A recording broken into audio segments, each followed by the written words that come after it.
What's the story, Morning Glory? What is the word, Hummingbird? Thank you so much for clicking on my channel and for joining me for this review of 90 Day Fiancé Season 4, Episode 4, The Eyes Do Not See What the Mind Does Not Want. Now let's get into Debbie and Osama. Debbie and Osama, I call absolute 100% cap. This relationship cannot be real. It is not real. And I'm really upset that TLC is playing with our intelligence into making us believe that this 67-year-old woman and this 24-year-old kid have a real relationship. Now, when I knew for sure that it was cap, when I saw the clip for next week's episode and they show us Osama on his skateboard, I knew that it was cap. I knew that it was absolute cap. Not to say that Debbie would not be with the man that skateboards, but I don't believe that a skateboarding kid would be with a 67-year-old woman. So let's get into it. Debbie is going to be moving to Morocco in a week. Her son Julian is taking her to an attorney because she wants to get a prenuptial agreement done. Julian, her son, says that a prenuptial agreement will not make him agree to his mom marrying Osama. He's like, I don't care if Jesus himself notarizes this prenuptial agreement. I am not going to support you going to Morocco to be with this boy. He's going to take advantage of you. He's going to take your money. He's setting you up for failure. And Debbie tries to convince her son that, no, this is real. We love each other. He would never do that to me. So the prenuptial agreement, so they're at the attorney's office, and the son, Julian, asks the attorney, well, will this prenuptial agreement hold under Moroccan law? Because what is the point of doing all of this if she goes to Morocco to live and becomes a Moroccan citizen and they don't even recognize this American document? So the lawyer, her answer was not even that reassuring. The lawyer says, well, the prenuptial agreement is going to be construed under the laws of the state of Georgia, but there is no guarantee that it's going to be airtight against Moroccan law. Now, what I want to know is this, Debbie, my little Debbie, if you're going to be living in a whole nother country, you want to live permanently in Morocco, why don't you just wait until you get to Morocco and have a Moroccan prenuptial agreement? Why are you doing a prenup agreement here in the United States without Osama? I'm pretty sure she's going to take it with her to Morocco and have him read over it and sign it in his crayon.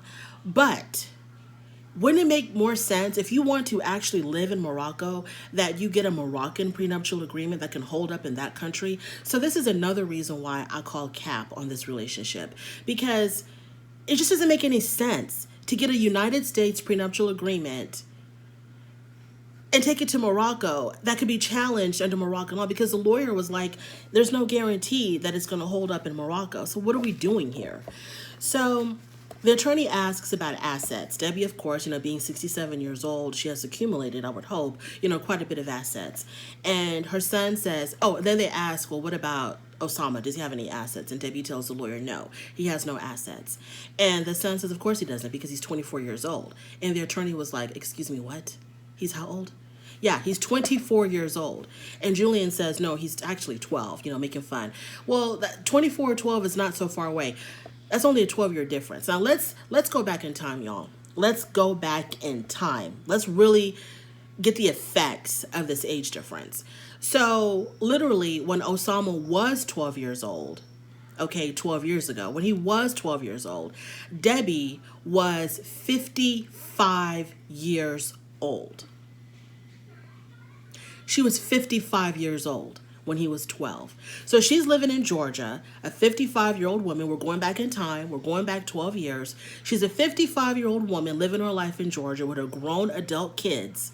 And her potential husband is a 12-year-old kid in Morocco, playing with his friends outside, playing with his toys, having his mommy tuck him in at night, his, mommy preparing his meals for him, going to school, going to elementary, middle school, going to school. That was her potential husband 12 years ago when she was 55 years old. Let's come back in real time. So the attorney was like shocked that he was 24 years old. Debbie says that she's not a typical 67-year-old woman. Girl, we don't care.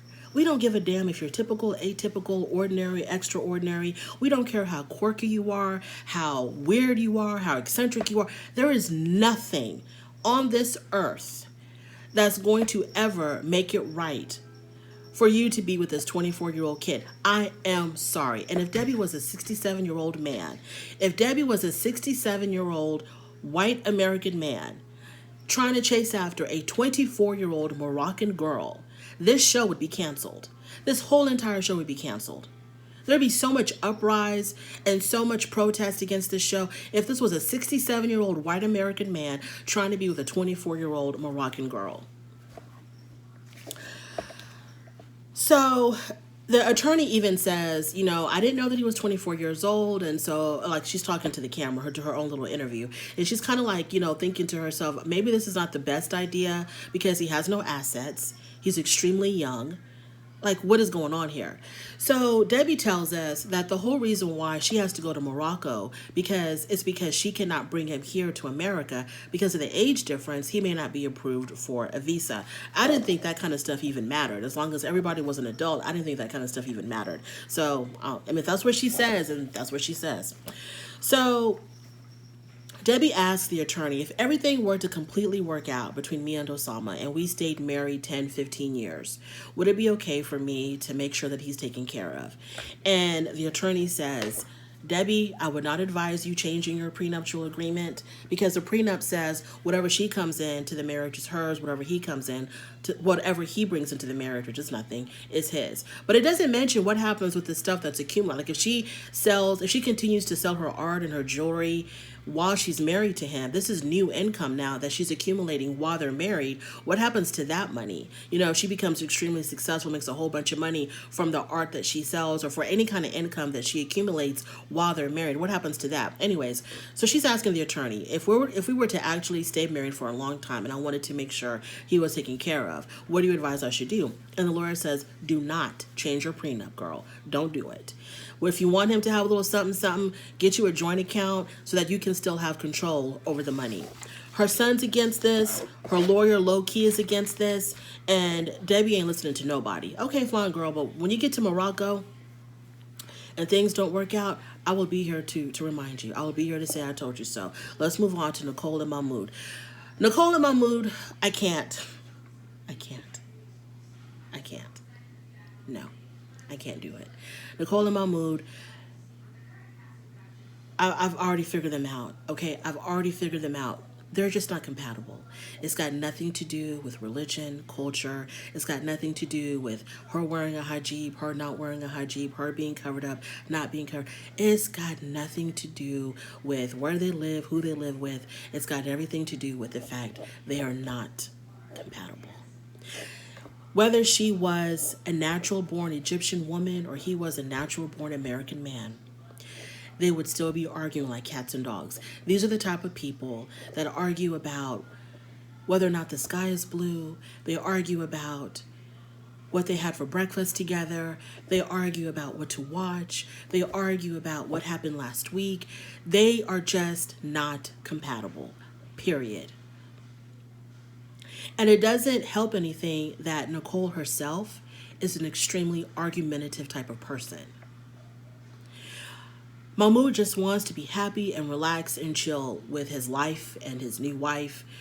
She is constantly bringing up stuff to argue about. So she gets there and she doesn't like the fact that he's still living with his family. And he has a big family. There's the mom, there's the brothers, the in-laws, the children, the nieces and nephews. It's a full house. And she doesn't like that. She goes, it's too much for me. I want us to get our own place. He's not too keen on that because I guess he's used to living with his family. That's just what they do. So she gets to the house. They greet her. Everybody's happy to see her. Everybody's loving on her, hugging her and everything. She sits down and she complains about the noise. It's too noisy. It's too loud. She complains. She doesn't even appreciate the fact. Now, I don't know if all those people live there, but if they didn't, if not all of them live there, she can't even appreciate the fact that people came there to see her, to greet her. They give her a snack, which was like homemade potato chips, fried potatoes. She complains about that. She talks about how whenever she comes to Egypt, her stomach gets messed up because everything is fried, everything is greasy. She complained about that. So she meets the sister-in-law, Mahmoud's brother's wife, who is from China, but is living in Cairo. She's converted to Islam. She wears a hijab. She has absolutely 100% acclimated to Egyptian life. Nicole asks her something about, well, when do you spend time with your friends? And she's like, I don't have any friends. And the brother says she doesn't need any friends. The family is her friends. So then Nicole talks about how she has to have friends because back in America, your friends are like your family and, friends. And girl, what are you doing in Egypt? Go back and be with your friends. When she was with her friends, she talked about how much she wanted to come back to Egypt. Now she's in Egypt. She's talking about life in America.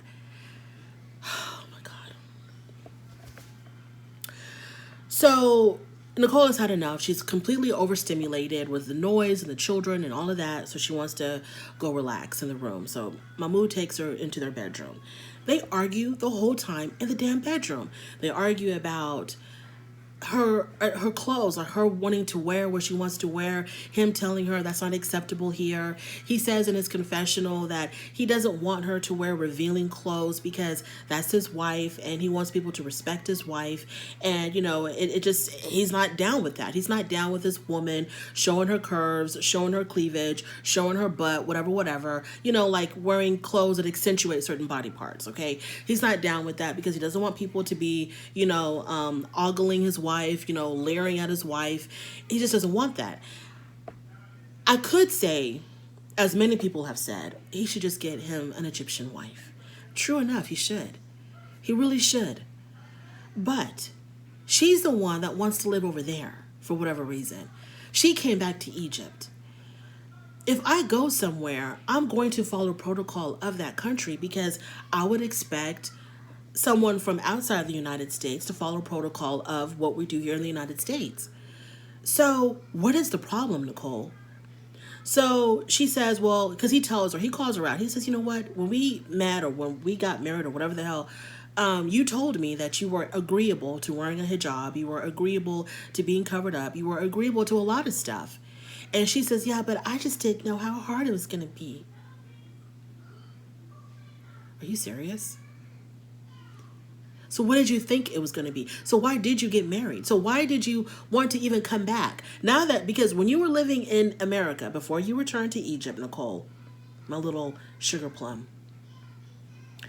you knew what your husband was going to be expecting because that was something that you were struggling with. You knew what life was like already. So why did you return to Egypt? She says that, she wants him to accept her for who she is because she's a very expressive person. She expresses herself through her clothes. She expresses herself through her eyeballs. She expresses herself through her pinky toe. That's just who she is. She's a very expressive person and she doesn't want to be put in a box and she doesn't want to be covered up. Girl, this whole thing about expressing yourself, that's an American ideology. That is an American ideology. It's a Western way of thinking. You're not in America. You're not in San Diego or LA or wherever the hell you're from. You are in Cairo, Egypt. There is protocol to follow. If you don't like it, sweetheart, just go back. Anywho, I'm tired of talking about them. Let's move on to Jamie and Chris. It's the next morning. Of course, the previous night, it was amazing because everybody on reality TV has amazing sex. Nobody has bad sex, except for maybe Laura and Aladdin, because Laura had to come with her toys to wherever the hell Aladdin was living. So they had an amazing night. It was earth-shattering, mind-blowing, whatever. So now it's time to brush their teeth. And Chris cannot brush her teeth because she's allergic to the mint in toothpaste. Before they go out to get the toothpaste, which I think would have been a priority. I thought that would have been priority. It's like, okay, before you utter another word to me, let's go to the store and get you some whatever toothpaste that you need, because we're not going to carry on any kind of conversation, with me and my minty clean fresh breath and you with your morning breath. It's just not going to happen. Let's go take care of that right now. But they decide to have a conversation first. So Chris tells Jamie, she's still very salty about the fact that Jamie picked an apartment that was $100 over what Chris expected to spend for rent. So she tells Jamie, when it comes to making financial decisions, you have to talk about it with me first. You cannot make these decisions on your own. You have to run them by me first. And so Jamie was like, I just wanted you to have a nice home. I thought this would be something that you would like, and so that's all I want. I wanted you to be happy. And Chris is still like, it's $100 over the budget. So yeah, we're not gonna do that again. You have to talk about it with me first. So they're walking through town, they're holding hands, and Jamie says that, same-sex relationships are accepted in Colombia. And so thank God they finally find a store.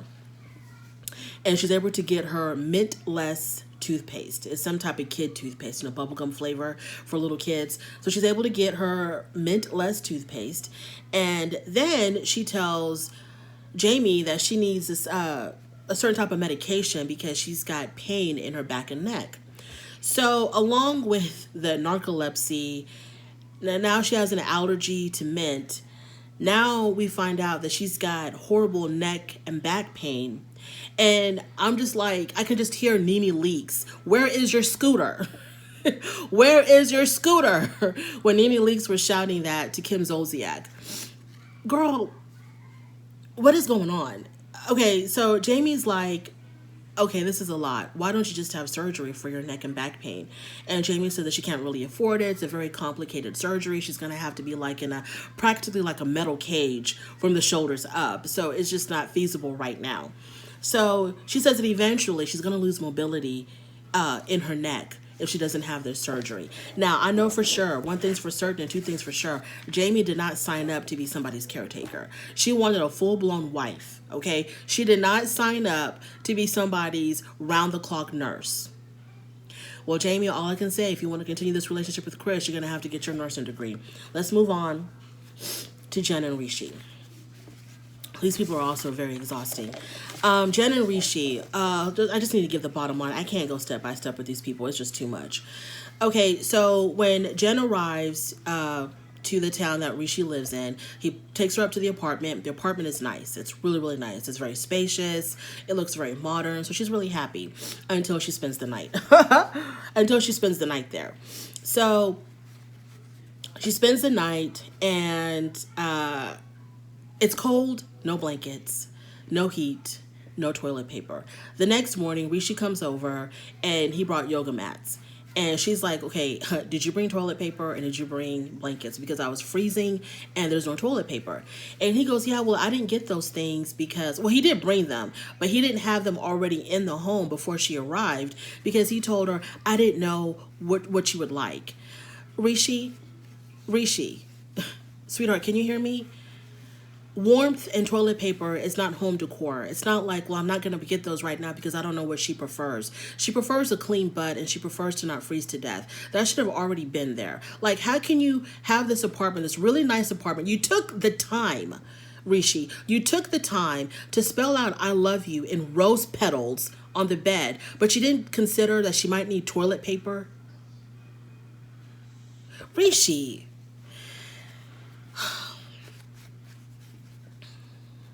So he brings the yoga mats the next morning and he wants them to go do yoga. This is not at all what she was expecting. So they go out on the roof and he wants to do this very, very complicated yoga pose where she's like balancing, she's like planked out and she's balancing on his knee. And it's really important for them to do this movement or this position, this pose, because it's a symbol of him being the strength for her, him being able to carry her and support her, and that she can lean on him. So it's all very symbolic for him. And she's just like, I'm about to, get hurt. I'm about to hurt myself. Because as she's trying to balance herself, she's a full-grown woman. She's not fat, she's not overweight, but she is a full-grown woman. As she's trying to balance herself on his knee, she's worried that she's going to fall. And she's like, I'm too heavy. And he says, I know, but don't worry, I got you. I thought he was going to say, no, baby, you're not heavy at all. You're light as a feather. But no, he was like, yeah, I know, but don't worry. So they finally do the pose. And I don't know if she really understood the meaning of it. Rishi, if you wanted her to know that you will always be there to support her and that she can depend on you, why didn't you just put that in a damn card? Or why didn't you just get toilet paper? That would have been the biggest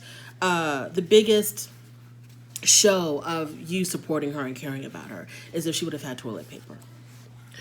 So then they talk about their relationship, and she asks him, the 2 years that we've been gone from each other, have you been seeing anybody else? He tells her no. Have you been doing anything inappropriate online? He tells her no. He says, I've been too busy working to be fooling around with other women. And she says, good, because if I find out that you're lying, you're going to be really sorry. So then after that, they talk about how, oh, I forgot to tell y'all. She tells him that this was the night before. She tells him that she doesn't want to be intimate with him until they get married, and he doesn't understand because they were intimate 2 years prior before she left.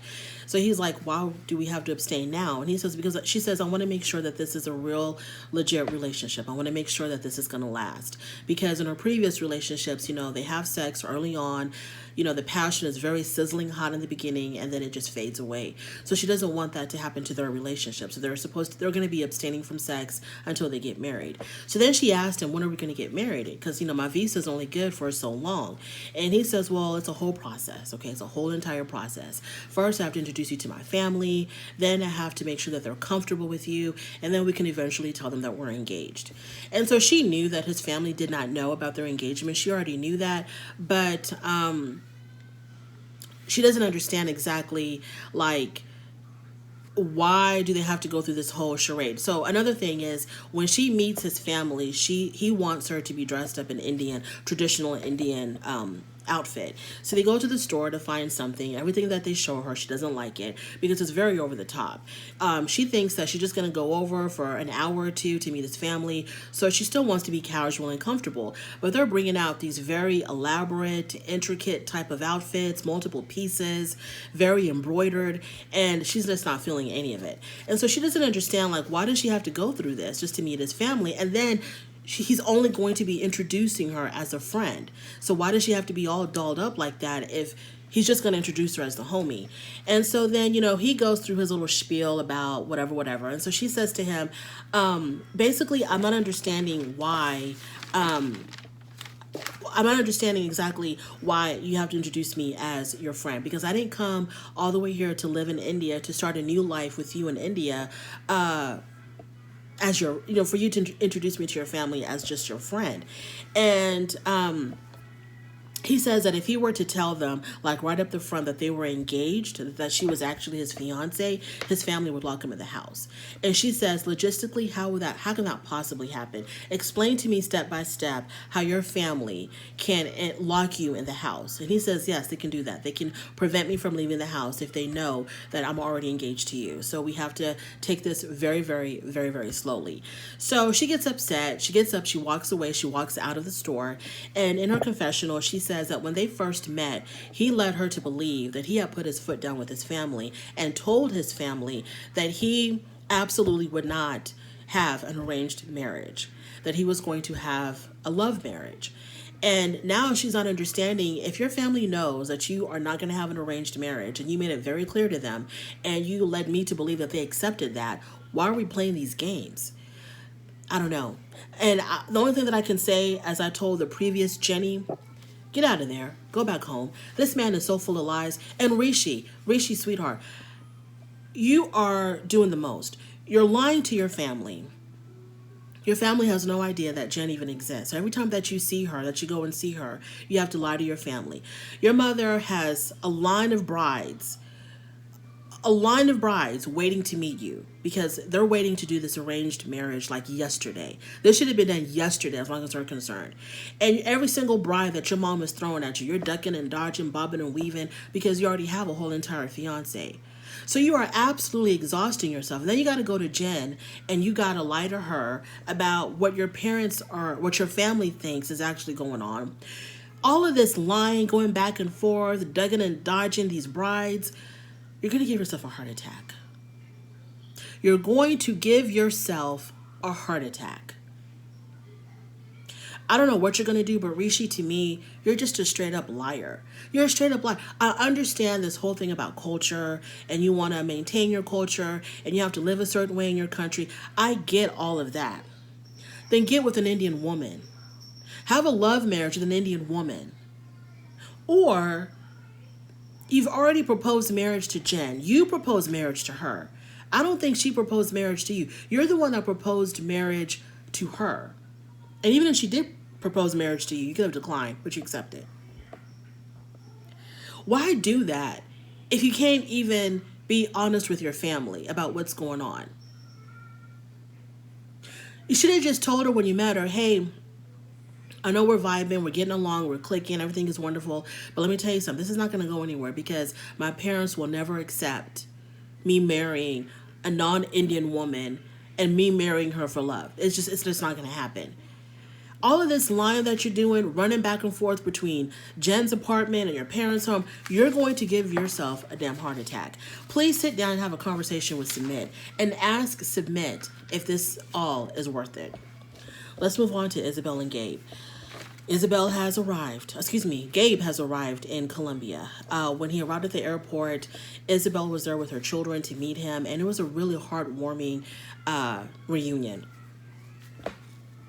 They really, really adore Gabe. The children, they absolutely adored him. Now, Isabel was telling us that her son is just so enamored by Gabe and that they have like a really great relationship, and her son is so excited to have Gabe in his life, and they just have this really special relationship. And I understand that Isabel is trying to sell that to us, but I'm not buying it. What I think is that the boy is just so desperate to have a father figure, have someone play catch with him, play with his toys with him, run around with him, spend time with him, really like him. And he has that in Gabe. It could have been anybody. It could have been any male that gave him any type of fatherly attention. Her son would gravitate towards them because he's so hungry for that. So it's got nothing to do with it being Gabe specifically. It's just the fact that he's desperate to have a father, and Gabe has stepped up into that role.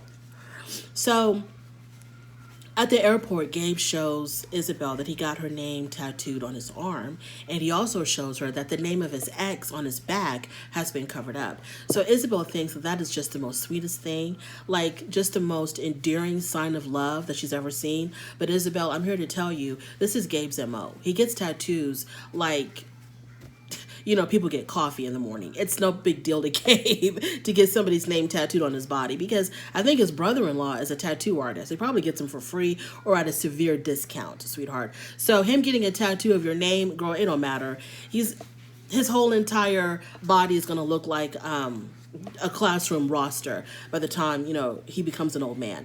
So after that, they have a conversation, just the two of them.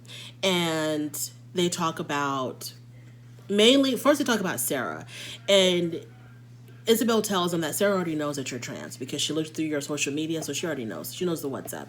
So Gabe was really surprised that Sarah knew, because Sarah is so accepting of him, and she doesn't treat him any differently. She doesn't, point it out to him. Oh, I know that you're trans. And it's just nothing. Like, it's just normal for her.